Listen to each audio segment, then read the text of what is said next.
Kings and Queens, Your Majesties, welcome back to the channel. Thank you so much for returning. Trust you and yours are well, and you're loving yourself and others like always. Many thanks to all of you for the support you give to the channel. Thank you so much to our channel members, to our anonymous supporters, to all of you my esteemed subscribers. You are loved, celebrated, and of course appreciated. There is a serpent in Africa. Yes. However you want to take this, just take it that way. Okay? Now, when you look into the continent, something is happening. And no, what might come to your mind immediately will be, okay, yeah, we know who the serpent is, or we know who the serpents are. But the truth is that sometimes we look too far away, thinking that the problem is far away. If you have been up here with me when we analyze issues about the motherland, I keep telling you here that we are the cause of our problems as well. But most of you don't like listening to that part. You're always happy when Abigail say Europe and America are the cause of our problems. Yes. Don't get it twisted.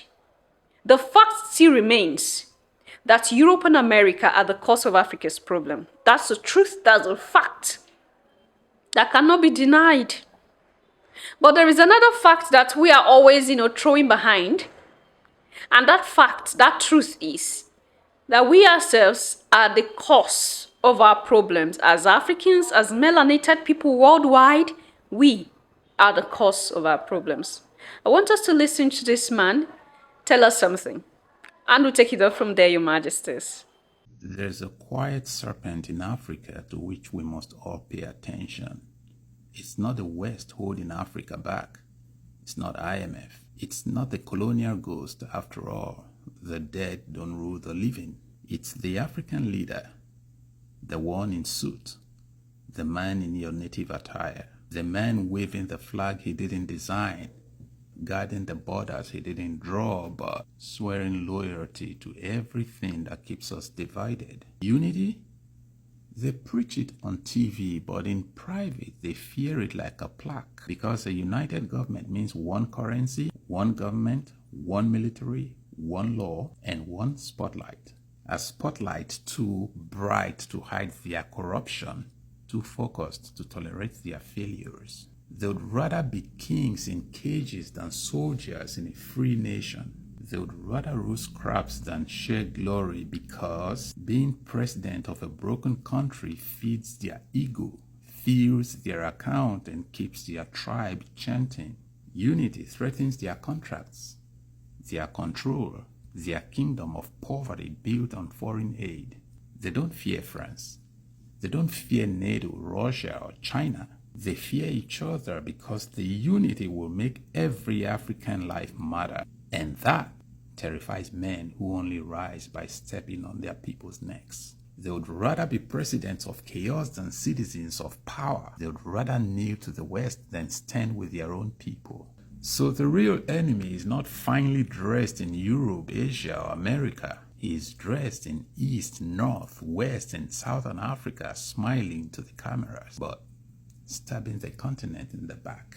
You still wonder why Africa isn't free? Do you?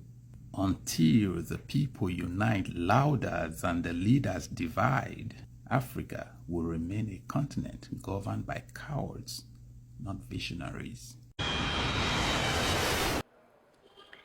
Before kingdom change, man must change. I keep saying that to you here. If we want Africa to succeed, progress, and go further, the leaders have to divide and the people unite.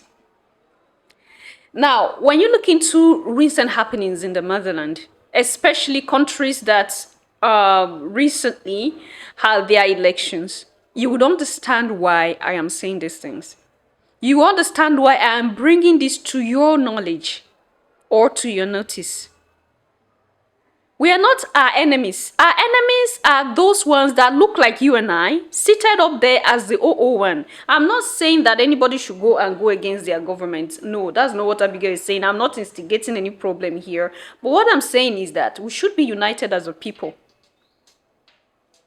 But it's painful when you're traveling the borders in Africa It's not the president, the 001, the serpent that is seated on the border. It is the same masses that are dealing with each other at the borders. If I had not seen this, if I had not experienced this, I would have not had anything to say about this. We now see each other as the enemy. Instead of seeing those we need to see as the enemy, we are seeing each other as the enemy. Now, you see the reason why the trend of the Sahel is a threat to the leaders in Africa? Because they don't really care about the masses, do they? No, we're just analyzing these things together, right? Just let me know. If you see that these leaders truly care about the masses, just, okay, yeah, they truly care. Maybe I'm just the one misunderstanding the situation. Or maybe I'm just the one that is not truly understanding them. Because if they truly care about the masses, they wouldn't prefer to be kings in cages. They wouldn't prefer that. But it's unfortunate, like he said, that the leaders we have in Africa prefer to be kings in cages than to truly work for their people's liberation. It's unfortunate. It's unfortunate. I keep telling you here that it's not the white man coming again to lord it directly on us. It's not the Americans coming again to lord it directly on us. It is our own brothers and sisters who have become custodians of all this nonsense happening. And that is why they don't care. They can go collect loans, 100 times, 1,000 times, they don't care. That's not their problem. You are not their problem. I am not their problem. What they want is to remain in power and remain in power forever. The issue of Cameroon should teach us a lesson and explain to us more how these leaders see their citizens and see themselves. It's unfortunate, but this is a serpent quietly eating up, swallowing her own people in the continent of Africa. Like I said from the beginning, we are not ruling out the fact that the interference of these people is causing us a huge problem. Yes, it is because our own people have agreed to work with them. That is why they are succeeding. That is why they are succeeding. That's why they are doing. Just tell me. Now look into the situation of the Sahel and, countries in West Africa.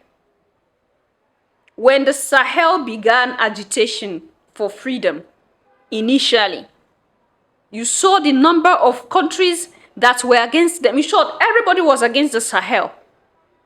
Why? Because their puppeteers had told them to go against the Sahel. If they truly want the money to be coming, they have to go against the Sahel. They have to, preach against what is happening in the Sahel. And that is exactly what they did. Because their interest is not the people. Their interest is their pockets and their own survival.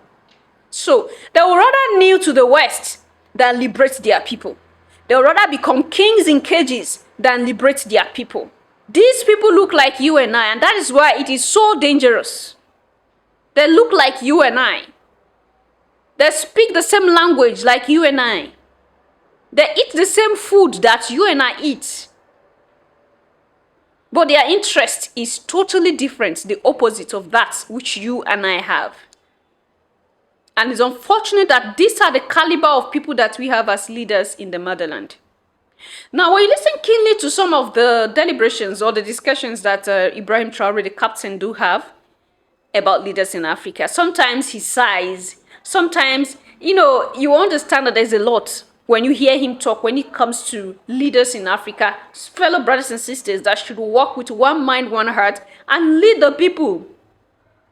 Lead the people to the best. These are the same people that are selling their people. If you remember vividly, I keep telling you here, that most of the countries in Africa that have resources, you think your country have resources, wait until you hear that resources have been sold. It's still in the ground, though. These resources is still underground. It has not been harnessed yet. It's very raw underground. It has not been harnessed yet. It has only been proven that there is something on the ground, but it has been sold. It has been sold. What kind of human beings are these that we have as leaders? You see why I keep saying it here that if you are saying that leadership or politics is a dirty game, you fold yourself up as a youth. You fold yourself up. You don't want to involve in politics. Now, do you think that they are not aware of what they are doing? Why do you think that all these presidents want to discourage young men and women from partaking in politics? They give you reason why you should do other things. Fast money. Show you the way. Turn you into thugs. You go fight for them, they give you money. But they don't encourage you to involve in politics. In short, they don't even give you the opportunity to. They don't. They don't want you one day to overtake them. They want to remain there forever. And until the African youth realize this, rise up and begin to kick out these people one after the other from their positions. I'm not saying a military takeover by all means. What I'm saying that if the youth truly understand what they are, the kind of power that they have, things can also change. We are seeing it happening around the world. Things can as well change. Okay? Before some of you will say, I'm always an advocate of military. I'm not always an advocate of military leadership, Bikonu. But when you look into the Sahel and see how they have exposed to us the hypocrisy of these, leaders in power and democracy, you ask, okay, if that's the case, then let's move towards that angle. Okay? Let the more countries in the continent begin to delve towards that angle of military leadership. Why would people conceive such? It is because the system is rotten. It is because the system had failed. That is why people are conceiving such. It's not a threat to anybody's leadership. We are all seeking for what will be best for us. As masses, what will be best for us? What will be best for our children? And this is what is still drawing me back to the family life. I have been saying it here time with a number. Every black leader in the continent has a family. They came from a family. They came from a society. Okay? It is what the society put in them that they come out and pour out to us. If they were trained to respect every human being and value everybody's life, I don't think they will come out and do the way. I think these leaders are the image of the negative side of us as black people. We have to repent. We have to change. If we want kingdom to change, we have to change. Until we change as individuals, wholeheartedly, from the heart, sincerely, then nothing is going to work. If you are waiting for a brother to change, what about I'm waiting for somebody to change? What about me? That thing I'm doing that is evil. Why am I not thinking of me changing? I'm looking at the brother. It is easy to point accusing fingers most of the times. But for Africa to keep producing rotten leaders like this, for Africa to be giving birth to serpents like this in power, it is because we ourselves are serpents.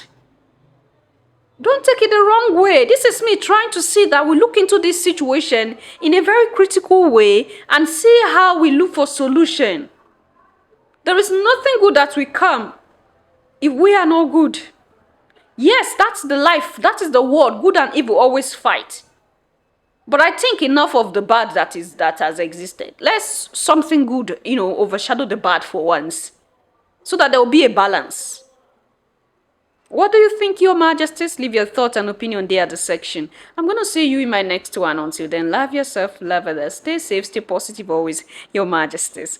Bye for now.